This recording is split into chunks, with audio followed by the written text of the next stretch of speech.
Всем привет! Меня зовут Ксюша, вы на моем канале. У меня закончилась первая смена лагеря. Я у нее спросил, ну что, как вам пионерский костер? А она мне говорит, какой еще пионерский костер? Я говорю, ну как как лагерь без пионерского костра? Она говорит, что ты сказала? Да, что это такое? И мы решили сделать для нее первый в ее жизни пионерский костер. Чем пионерский костер отличается от обычного костра? Он должен быть выложен в виде шалашика. Ну, у нас как получилось. Это обычный костер, он был маленький. Да, и он обязательно должен быть большой. Ну, естественно, он должен загораться ночью, чтобы было все красиво. Но у нас такой возможности ночью нет, поэтому мы его зажгем сейчас, да? Да. Так, мы на закрытой территории, никуда ничего.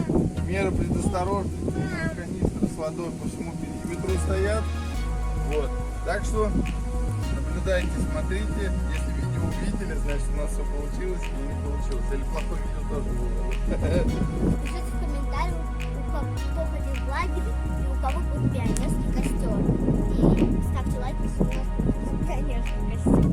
Это, кстати, у меня в детстве был пионерский костер. Мы эти палки собирали 2 дня.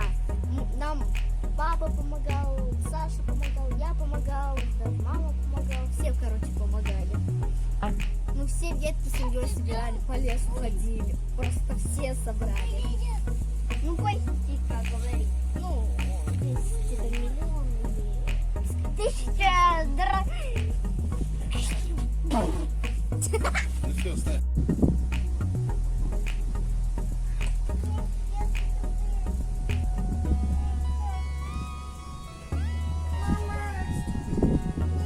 Сейчас будет обалденно, да? Это будет обалденно. Еще раз, 2, 3.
Если вам понравилось это видео и наш пионерский костер, ставьте лайки, подписывайтесь на канал. Все пока. Они даже вон Саша черненький чуть-чуть.